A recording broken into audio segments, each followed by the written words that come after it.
Assalamualaikum warahmatullahi wabarakatuh. Waalaikumsalam warahmatullahi wabarakatuh. Alhamdulillahirrabbilalamin, segala puji bagi Allah yang telah memberikan kesempatan kepada kita semua untuk hadir di acara diseminasi matematika gembira untuk guru-guru kelas fase A, terutama guru kelas 1 dan kelas 2. Nah, ini sebelumnya kita untuk membuka acara ini kita baca basmalah dulu. Bismillahirrahmanirrahim. Nah, langsung saja sebelumnya saya ingin memperkenalkan tentang matematika gembira. Matematika gembira ini merupakan salah satu program dari Gerakan Numerasi Nasional yang baru diselenggarakan di tahun 2025 ini di Indonesia. Yang pertama di sini nanti saya akan ajarkan cara gerakan numerasi nasional. Pertama adalah mahir numerasi majukan negeri. Kan kalau saya bilang gerakan numerasi nasional gini ya, mahir numerasi majukan negeri, mahir numerasi majukan negeri. Ayo Bapak Ibu, ya.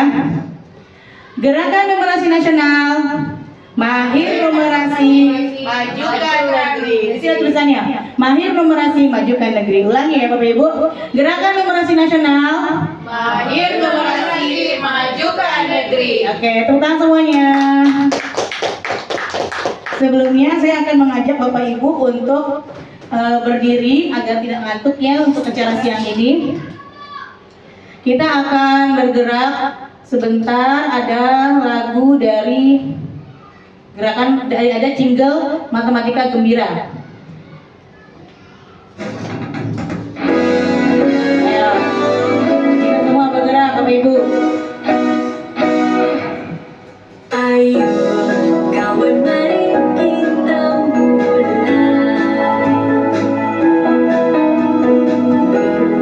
belajar sambil bermain gembira. Eksplorasi konteksnya, buat konten yang bermakna. Mari kita buat aktivitas senang gembira. Ikuti pemikirannya, lihat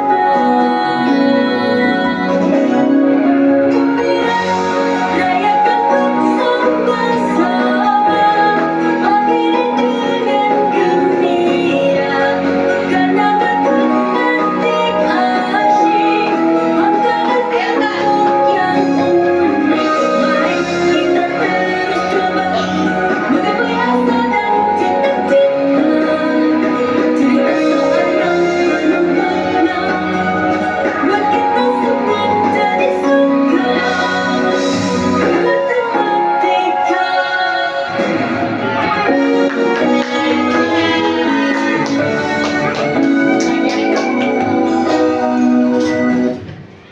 Oke, itu ada jinglenya ya.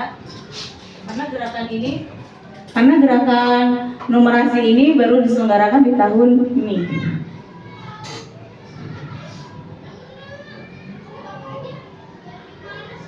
Oke.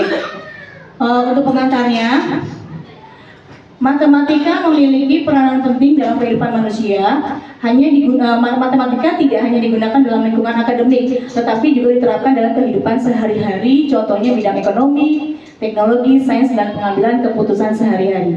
Matematika bukan sekadar konsep, rumus, dan angka yang bersifat abstrak, tetapi keterampilan hidup yang esensial di era modern saat ini.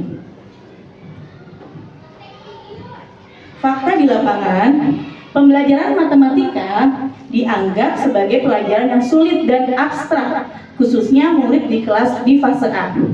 Murid mengalami kecemasan dan kesulitan dalam mempelajari matematika. Kemampuan guru dalam menyampaikan materi matematika kepada murid cenderung konseptual. Bagaimana alternatif solusinya? Yang pertama adalah mencari pendekatan yang lebih kontekstual, mendalam, dan bermakna. Kedua, menerapkan pengetahuan matematika yang berpikir kritis dalam menyelesaikan masalah kehidupan sehari-hari. Ketiga, meningkatkan kemampuan numerasi dengan model pembelajaran gembira. Nah, apa itu gembira? Gembira itu adalah akronim ya. Akronim memiliki kepanjangan. G itu gali dan eksplorasi, M itu muat konten, B buat aktivitas, I ikuti pemikiran murid, dan rayakan dan akhiri. Nah, ini kita langsung aja kita ada 5 bab modul hari ini, tapi kita pergunakan dengan efisien aja ya Bapak Ibu. Yang penting Bapak Ibu mudah untuk memahaminya. Nanti saya akan ajari beberapa hal menggunakan program gembira dalam setiap bab. Kita ada 5 bab. Bab pertama adalah bermain angka dengan gembira. Tujuan pembelajarannya peserta mampu untuk mencari dan menggunakan konteks lingkungan sekitar. Yang kedua, menanamkan konsep materi kesadaran bilangan, operasi bilangan penjumlahan dan pengurangan, pecahan secara bermakna, menyenangkan dan kontekstual kepada muridnya. Yang ketiga, memahami cara pemikiran murid dalam asesmen materi tersebut. Nah, di sini pertama gali dan eksplorasi. Yang maksudnya gali dan eksplorasi, yang dimaksud dengan gali dan eksplorasi itu apa sih Bapak Ibu? Yang pertama, kita minta anak-anak untuk memperhatikan sekitar mereka. Mereka harus mengeksplor semua yang ada di sekitar mereka. Contohnya, misalkan di sekolah ada pohon. Pohon itu kan benda konkret ya. Bagi mereka tuh pohon itu emang benda konkret, benda yang nyata. Nah, kita minta mereka itu untuk misalkan untuk bilangan, menghitung angka, kita minta untuk menghitung berapa jumlah ranting-ranting pohon, berapa jumlah daun-daun yang ada di pohon, gitu. Nah, nanti dari pohon ini kita minta mereka untuk menggambarkan pohon ini yang merupakan semi konkret. Dari pohon yang konkret, kemudian kita gambar ranting. Mungkin mereka kita suruh untuk menggambarkan ranting pohon merupakan semi konkret. Kemudian kita misalkan ranting pohon yang mereka hitung secara konkret dan semi konkret itu ada 5 ranting, kita baru tulis abstraknya yaitu bilangan 5, gitu ya Bapak Ibu ya. Karena mereka bisa mudah mengeksplor pelajaran matematika itu, nggak langsung tiba-tiba ujuk-ujuk ke abstrak gitu. Mereka harus lihat di konkret dulu. Nah, ini contohnya. Bisa menggunakan daftar hadir kelas. Ini kita gunakan sehari-hari. Mereka selalu merasakan keseharian mereka itu dengan diabsen oleh gurunya. Nah, contohnya ini. Konkretnya itu adalah ketika mereka berbaris di absen oleh guru-gurunya. Mereka mengetahui aku urutan keberapa dalam absen. Misalkan Abdullah absennya nomor 1, Bima 2 gitu. Jadi mereka tahu urutannya. Setelah Bima ada Cila misalkan gitu ya. Nah, semi konkretnya adalah buku daftar hadir kelas. Kemudian abstraknya merupakan angka, seperti tadi ya, bilangan ya. Nah, bisa juga menggunakan bingkisan. Nah, di bingkisan ini bisa kita hitung. Mereka suruh hitung nih. Misalkan ada bingkisan lebaran, ya kan? Kalau saat lebaran ada pas lebaran, mereka suruh hitung. Yang minuman ada berapa, yang makanan ada berapa, gitu. Nah, yang kedua adalah muat konten. Konservasi bilangan. Biasanya gini, kotak mana yang lebih banyak, Bapak Ibu? Yang warna oranye, yang warna pink, apa yang oranye? Kira-kira mana yang lebih banyak?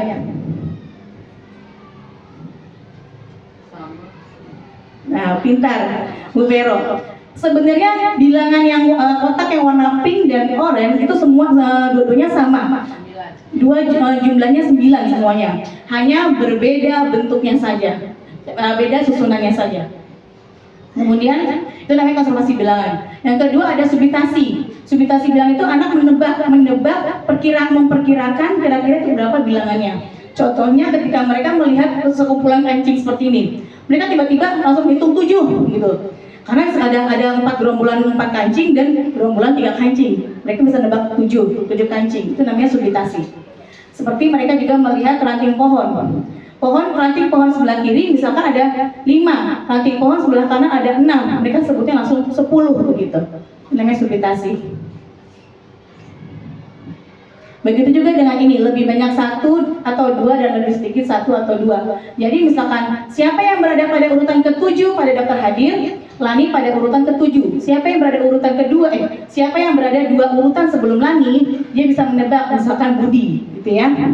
Kita memainkan angkanya itu menggunakan kehidupannya dia sehari-hari, contohnya daftar absen. Kemudian ada membangun patokan dengan jari dan kancing atau kelereng, bisa nih ya, seperti ini. Kemudian ada komposisi bilangan. Komposisi bilangan ada 6 dan 3 menjadi 9. Ada misalkan ada 6 kancing, kita berikan 6 kancing atau 6 batu atau 6 kelereng, kemudian ditambah lagi 3 kancing. Nah, itu berarti ada 9 gitu. Ada kelompokan 6 kancing dan 3 kelereng. Nah, itu namanya membangun patokan yang merupakan komposisi bilangan. Nah, nanti setelah itu kita membuat aktivitas. Contohnya misalkan, amati pohon di depanmu, coba tebak apakah jumlah ranting dan batang utama berjumlah lebih dari 10. Begitu. Nanti mereka suruh bikinkan dengan caranya, membuat gambar di sini. Nah, mereka tinggal jawab pertanyaan-pertanyaan yang sudah dibuat di LKPD. Nah, ikuti pemikiran murid. Contohnya pada substitusi bilangan, kalau kita tanya berapa jumlah ranting yang kamu lihat di pohon ini, pasti mereka jawabnya 5, gitu kan? Padahal ada soal lanjutannya, bagaimana kamu tahu itu 5? Apakah kamu menghitung satu-satu atau langsung tahu, gitu kan? Nah, jika murid menjawab, karena saya melihat langsung seperti dadu. Seperti dadu itu menunjukkan substitusi. Jika murid menjawab saya hitung satu-satu, berarti substitusi belum muncul dan kesadaran bilangan masih berkembang. Jadi anak-anak tuh biasanya langsung main sebut-sebut aja gitu, padahal belum tentu benar gitu. Makanya di sini kita harus menggunakan benda konkret gitu ya, daripada benda yang ada di sekitar mereka. Nah, rayakan dan akhiri. Setelah kegiatan itu, langsung kita harus memberikan apresiasi, bisa tepuk tangan, bisa lagu-lagu yang berhubungan dengan bilangan. Kemudian jangan lupa dikasih pujian bagi anak-anak yang bisa menjawab pertanyaan. Nah, ini lanjut aja, kita langsung ke bab 2 ya. Kita langsung ke bab 2 Bapak Ibu. Ini yang pertama adalah bermain simbol dan pola. Nah, sama dengan itu yang kita tahu itu tentang apa sih Bu? Sama dengan apa Mister? Sama dengan itu yang kita ketahui tentang apa? Tentang apa, Pak Karjo? Sama dengan Hasil. Nah, Pak, kita tahunya sama dengan itu adalah hasil. Padahal sebenarnya bukan hasil. Sama dengan adalah keseimbangan. 4 tambah 2 sama dengan 6.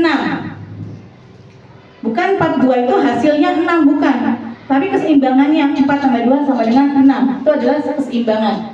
Jadi tujuan pembelajaran hari ini adalah memiliki kemampuan untuk menggunakan konteks lingkungan sekitar atau kehidupan sehari-hari yang selaras dengan konsep aljabar. Nah, begini, ini maksudnya. Dengan memperhatikan cara timbangan digunakan untuk menunjukkan keseimbangan. Nah, secara alami murid dapat menyadari bahwa seimbang adalah jika sisi kanan sama dengan sisi kiri. Ini di sini. Nah, contohnya gini. Ini sebelah sini, sebelah kanan 8. Ada 8 apel. Sebelah kiri juga harus 8 apel. Kemudian 3 tambah 5 sama dengan 8. Berarti sama dengan 8. Berarti sebelah sini 3 tambah 5, kemudian bisa juga 6 tambah 2. Jadi biar seimbang tuh gimana? 3 tambah 2, 3 tambah 5 8, 6 tambah 2 8, sama-sama 8. Jadi sama dengan itu adalah keseimbangan, sebenarnya sama rata gitu, bukan hasil. Kemudian 1 tambah 3 tambah 4 adalah 8, sama dengan 2 tambah 5 tambah 1. Jadi di sini anak tidak berpikiran 3 tambah 5 8, tapi selain 3 tambah 5 nggak ada yang 8, padahal nggak gitu ya. Selain 3 dan 5 ada yang bisa menghasilkan 8. Nah, di sini kita guru bisa membuat aktivitas anak membuat timbangan misteri, mencari nilai yang sama dari simbol sama dengan itu. Ya. Nah, di sini ada buku tugasnya nanti ya. Nah, ikuti pemikiran murid. Kalau kita lihat tahap kegiatan pertama, menyusun 2 sisi timbangan agar seimbang. Prediksi pemikiran murid itu biasanya adalah murid berpikir bahwa timbangan seimbang jika jumlah benda sama. bukan berat atau nilainya. Misalkan 3 balok di kiri harus 3 balok juga di kanan. Respon guru yang tepat adalah guru mengarahkan dengan pertanyaan eksploratif. Apakah semua balok selalu punya berat yang sama? Kalau satu balok besar dan 2 kecil bisa seimbang atau tidak? Jadi belum tentu. Misalkan di sini ada 3 balok, di sebelah kanan ada 3 balok, sebelah kiri 3 balok, belum tentu itu seimbang. Siapa tahu sebelah kanan 3 baloknya kecil semua, sebelah kiri 3 baloknya besar semua. Gitu. Jadi semua harus sama. Nah, rayakan yang akhir ya, sama kayak tadi, bisa berupa tepuk tangan, pujian, atau nyanyi-nyanyi. Kemudian, bab ketiga adalah bentuk di sekitar kita. Bentuk di sekitar kita, tujuan pembelajarnya menggunakan konteks lingkungan sekitar. Ya, sama seperti bab 1 dan bab 2. Menerapkan pembelajaran mendalam, berkesadaran, bermakna, dan menggembirakan. Gali dan eksplorasi. Gali dan eksplorasinya, kita minta anak kita jangan langsung, oh ini segi 3, ini segi 4 gitu ya, ini segi 6, ini segi 5, jangan langsung seperti itu. Itu mereka harus tahu bentuk-bentuk geometri itu ada dalam kehidupan mereka sehari-hari, contohnya ada di kain.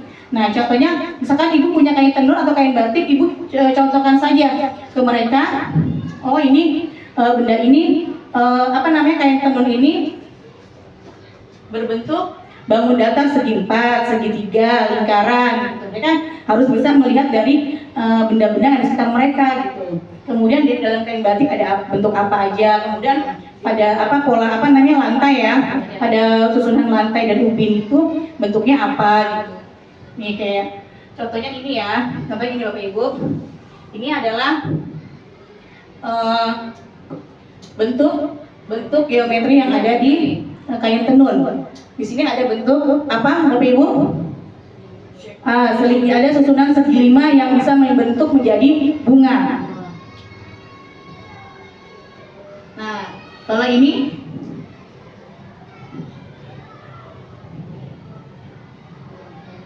ya, ini bentuk layang-layang ya, layang-layang yang bisa terbentuk menjadi binatang komodo. Kalau di sini sebenarnya komodo ya, kan dari NTT jadi komodo. Nah, bisa ya menggunakan kain tenun atau kain batik, kain songket dan kain tradisional lainnya. Nah, muat kontennya, buku peserta mengenali dan memberi nama bangun berdasarkan penampakannya. Misalkan, coba di sini di sekitar kamu mana yang benda yang ada di sekitar kamu yang bentuknya persegi gitu. Mereka cari apa saja terserah. Lihat aku guru gitu. Kemudian buku aku bu gitu. Buku pelajaran aku, papan tulis bu gitu ya. Nah, kemudian jam dinding bu, jam dinding itu bentuknya lingkaran bu. Kemudian kipas angin permukaannya bentuknya juga lingkaran bu gitu. Kemudian bu aku bawa kue lupis itu bentuknya segitiga gitu ya. Nah, jadi anak-anak diminta untuk mengeksplor semua benda-benda yang berhubungan dengan bangun datar geometri yang ada di kelas mereka. Jadi nggak usah langsung ini loh bentuknya segitiga kayak gini, segitiga begini, segi 4 begini ya, nggak harus langsung kayak gitu ya. Nah, buat konten ini contohnya petualangan jejak tenun atau puzzle tenun ajaib atau lagi detektif bentuk tenun. Nah, mereka mencari tahu nih tadi, misalkan kita kasih kain, misal Bapak Ibu guru punya kain batik, kain tenun, kain songket, kasih aja dibikin kelompok mereka kan, mereka suruh cari tahu. Mereka jelajah, oh ini bentuknya ini ya, bentuknya itu ya gitu. Ikuti pemikiran murid. Biasanya jawaban murid gini. Misalkan murid dapat mengamati berbagai bentuk dalam lingkungan sekitar yang menyerupai bangun datar.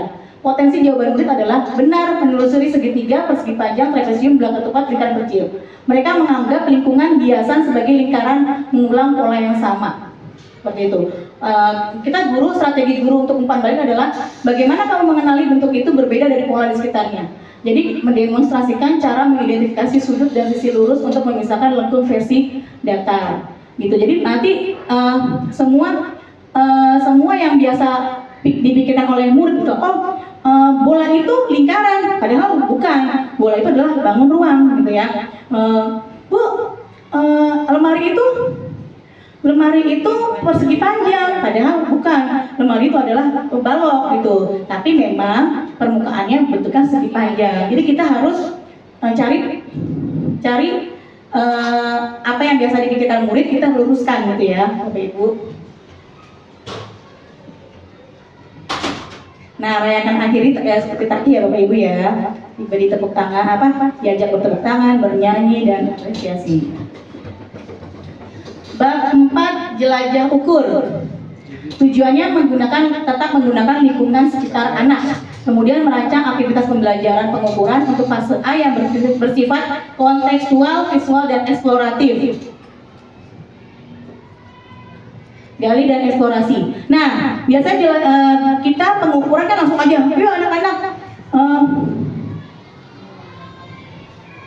yuk anak-anak, kita langsung mengukur aja yuk, kita langsung nimbang-nimbang aja yuk, nih ada timbangan nih, kita timbang berat badan kamu ya. Jangan langsung seperti itu. Kita coba pakai yang gampang-gampang aja, yang biasa mereka yang ada di depan mata mereka. Misalkan permainan tradisional ya. Nah, nih permainan tradisional tujuannya mengembangkan pemahaman awal murid tentang konsep panjang dan pengukuran melalui permainan yang menyenangkan dan melibatkan kerjasama. Permainan tradisional seperti engklek, coklat, dan gubak sodor membantu murid memahami ukuran, jarak, serta penggunaan alat ukur tidak baku, sekaligus melatih keterampilan sosial, motorik, dan numerasi. Contohnya kalau main engklek itu adalah ukur langkahku gitu kan, ukur langkahku. Jadi mereka lompat-lompat terus diukur panjang langkahnya itu berapa gitu. Kemudian bisa main apa lagi Bapak Ibu? Permainan apa yang bisa menggunakan metode pengukuran selain main engklek? Main karet ya, pintar. Main karet. Jadi mereka mengatur jarak ya, jarak panjang dari mereka berlari sampai melompat ke karet itu. Kemudian kalau lihat dari benda di lingkungan sekitar, mengenalkan konsep pengukuran dalam keseharian murid melalui observasi dan eksplorasi benda nyata di lingkungan sekitar mereka. Contohnya mengukur kelas, mengukur panjang kelas. Ini yang biasa kita lakukan ya, yang gampangnya itu ya. Mereka suruh melangkah. Berapa langkah dari depan pintu sampai ke ujung kelas gitu. Kemudian daun di taman sekolahku. Mereka menyusun susunan daun-daun dengan ukuran yang sama untuk menghitung jumlah daun untuk menghitung jumlah daun sebagai alat ukur satuan baku, mengukur panjangnya, misalkan panjangnya buku gitu ya. Panjangnya buku ada berapa daun nih panjangnya buku gitu. Nah, contohnya ini nih yang maksud saya. Nih, misalkan buku paket matematika mereka kita ukur pakai paperclip. Coba kira-kira gambar yang mana? Punya Aminah, Bagas, Fahri atau Dinda yang pengukurannya benar? Pengukuran satuan baku yang benar yang mana? Itu satuan tidak baku yang benar yang mana? Yang mana? Yang ini? Ada lagi yang bisa nyebut yang lain? Yang terakhir. Pengukuran Dinda. Kenapa Pak Kaljo mengukur pengukuran Dinda ini yang benar? Sama ininya. Kenapa Bu Vero memilih pengukuran Aminah sebagai bentuk pengukuran yang benar? Karena dari sana cuman itu kelebihan satu. Iya. Jadi, ya yang paling tepat adalah pengukuran Dinda. Karena Dinda menggunakan paper, meskipun ini adalah satuan alat ukur tidak baku, tapi paperclip yang digunakan Dinda ukurannya sama-sama besarnya, sama-sama panjangnya. Kemudian dia memulai mengukurnya dari ujung atas sampai ujung bawah, tidak kelebihan. Kalau punya Aminah, dia paperclipnya sama besar dan sama panjang, tetapi cara mengukurnya salah. Kemudian kalau punya Bagas, dia mengukur belok-belok, mincang-mincong ya. Kalau punya Fahri, dia paperclipnya tidak sama besar atau tidak sama panjang. Nah, ini kita buat aktivitas. Ini bisa jelajah ukur nih. Ini yang biasa kita lakukan di rumah ya. Di rumah. Ini yang bisa kita lakukan di sekolah ya, anak-anak ya. Mereka mengukur mengukur panjang kelas menggunakan langkah kaki mereka. Mengukur meja menggunakan jengkal mereka. Mengukur buku mereka pakai pensil dan klip kertas, itu contohnya. Nih. Kalau ini timbangan sederhana nih, Bapak Ibu nih. Ini bisa dicoba nih. Ini ada ilmu baru nih ya. Kemarin juga saya praktikkan di kelas.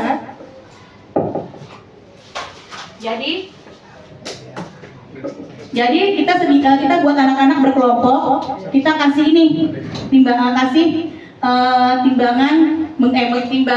manual. Jadi kita begini nih posisinya. Kemudian Bu Titi bisa tolong bantu. Bu. Kasih kantongan atau Ya, coba Bapak Ibu bisa dipraktekkan. Ayo, kantung Bu, HP. bangun, Bumi, Miss Nur, jangan ngantuk. Kantung HP. Vero, coba, ini ambil plastiknya dua. Plastiknya dua.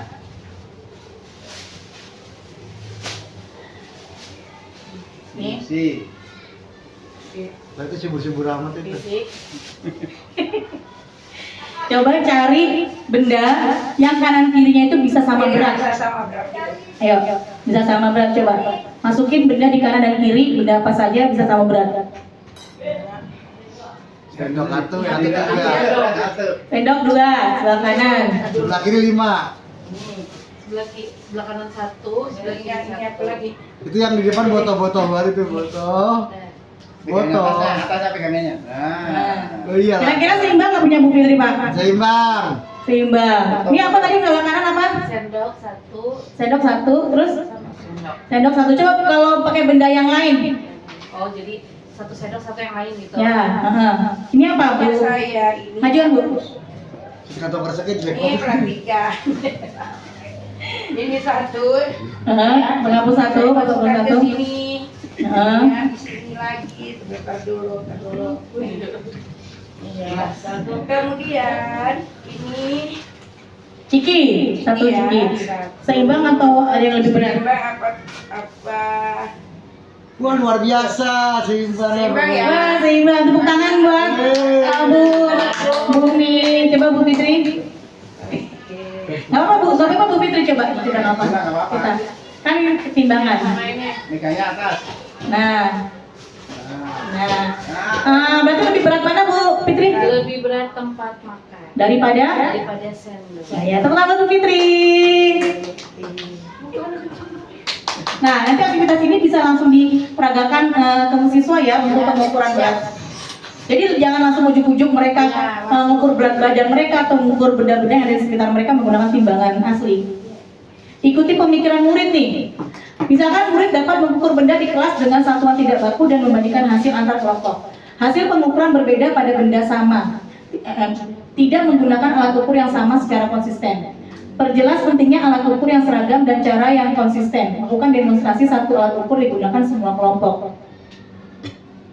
Nah biasanya gini, murid itu mikirnya gini, benda yang seimbang itu, kalau berat benda yang seimbang itu sebelah kanan jumlah bendanya sama dengan jumlah benda sebelah kiri. Padahal belum tentu. Benda apa dulu nih yang ditimbang ya kan antara kanan dan kiri. Kemudian misalkan benda yang berbeda tapi jumlahnya sama. Misalkan 5 kelereng dengan 5 bola basket gitu. Tetap yang berat 5 bola basket. Jadi yang tidak dilihat jumlahnya gitu.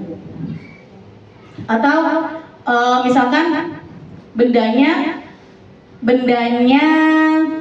sama tetapi jumlahnya juga sama gitu.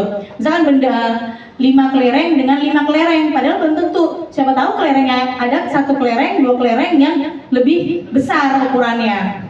Tuh. Nah, sama kayak tadi ya, rayakan dan akhiri dengan macam-macam lagu, tarian, ada apapun yang berhubungan dengan pengukuran. Nah, ini bab 5 yang terakhir ya. Berpetualang bersama data. Tujuan modul memilih konteks yang relevan untuk pembelajaran analisis data, mendeskripsikan proses analisis data, merancang aktivitas numerasi dengan konteks yang telah dipilih, mengidentifikasi miskonsepsi dan antisipasinya. Gali dan eksplorasi. Konteksnya, ini konteksnya kita menggunakan ini ya, apa namanya, 7 kebiasaan baik ya. 7 kebiasaan baik yang sudah ada di kurikulum kita ya. Yang pertama misalkan menggunakan makanan sehat dan bergizi, contohnya buah-buahan kesukaan atau sayur-sayuran kesukaan. Nah, konteks numerasinya merumuskan pertanyaan, mengumpulkan data, membandingkan, mengurutkan dan menyajikan data serta interpretasi data. Aktivitasnya bertanya jawab tentang jajanan yang dibeli saat istirahat, mengumpulkan data tentang makanan tradisional favorit, menyajikan data tentang makanan sehat, dan menyimpulkan hasil analisis. Bisa juga dengan permainan tradisional bisa, olahraga bisa, musyawarah pemilihan ketua kelas bisa, kemudian waktu belajar yang bisa. Jadi kita bisa menggunakan konten-kontennya itu berupa kegiatan apa tadi? Keseharian anak-anak, kebiasaan sehat. Nah, ini mengumpulkan data ya. Coba Bapak Ibu, saya punya makanan nih. Apa tuh makanannya? Bentar ya. Enak banget nih makanannya. Nah, Ya Allah. Bapak Ibu, coba ini. Di sini saya menyediakan berbagai macam kue. Ada 3 jenis kue. Ada 3 jenis kue pasar. Ada kue apa sih namanya ini? Kue pelangi dari singkong. Kemudian ada roti goreng, roti goreng robot. Kirain tahu. Roti goreng robot. Dan ada dadar gulung. Nah, coba masing-masing Bapak Ibu bisa pilih salah satu yang paling disuka. Aku Ayo maju, maju dong, maju. Boleh. Satu yang paling disuka. Ayo Bapak, maju. Bu Elisa, ayo maju Bu Elisa. Pilih yang paling disuka ya, paling disuka. Yang paling disuka ya, paling disuka. Ya, nah dulu, kan saya panggil dulu nih ya. Lah kok kamu 2 sama kerja banyak amat? Nih. Nah, siapa yang suka dadar gulung? Saya. 1, 2, 3, 4, 5. Nanti kita tulis dadar gulung. 5. Gitu ya. Kemudian siapa yang suka kue lapis singkong? kue singkong pelangi pun. Kue singkong pelangi 2. 1, 2, tulis 2. Kemudian yang suka kue dadar gulung tadi apa? Roti goreng. Roti goreng ada berapa orang? Berapa? 3. Nah, baru kita bikin piktogram.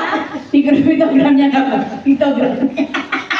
Kalau satu murid pilih 2 boleh gak Bu? Nah, sebenarnya nggak boleh ya Bapak Ibu ya. Jadi, tapi tetap gini ya.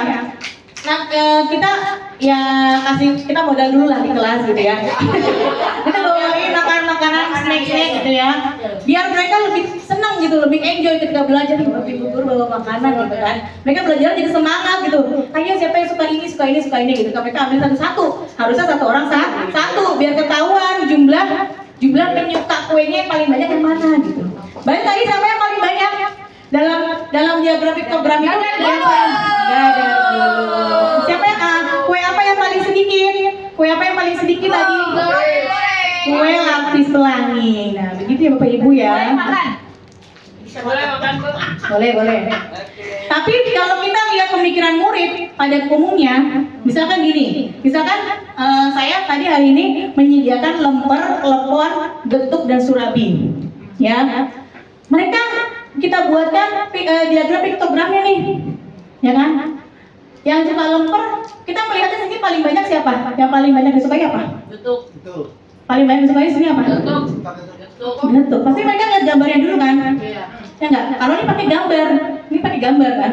Akhirnya apa? Mereka salah konsep, ya enggak? Karena mereka kayaknya apa? Mereka gambarnya dulu. Padahal belum tentu getuk itu adalah yang paling banyak disukai kalau menggunakan gambar. Makanya harus menggunakan benda aslinya, kue aslinya ya. Nah, lempernya itu ada berapa yang suka? 6. Lepon? 4. Getuk?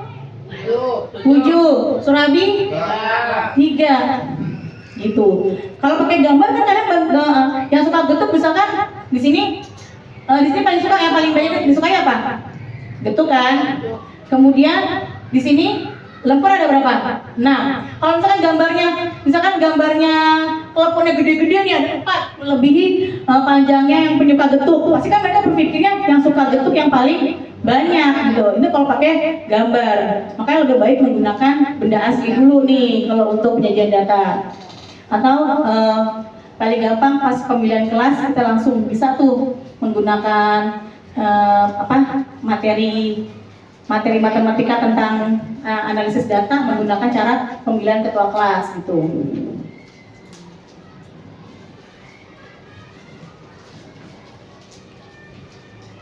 Nah, harusnya dibuat gambarnya begini nih. Pertama, seperti ini harusnya ya, dibuatnya begini. Pertama, nama-nama makanannya, kemudian ada berapa orang yang suka, kita gambar orangnya. Itu, bukan yang tadi kayak gini. Bagusnya kayak gini nih caranya buat programnya. Jadi berapa suka berapa anak yang suka lemper, suka telepon, betul pakai gambar anaknya. Ya kan, dan akhiri. Nah, gitu Bapak Ibu, demikian presentasi destinasi saya. Itu ada 5. Ada yang mau ditanyakan Bapak Ibu tentang ini? Tentang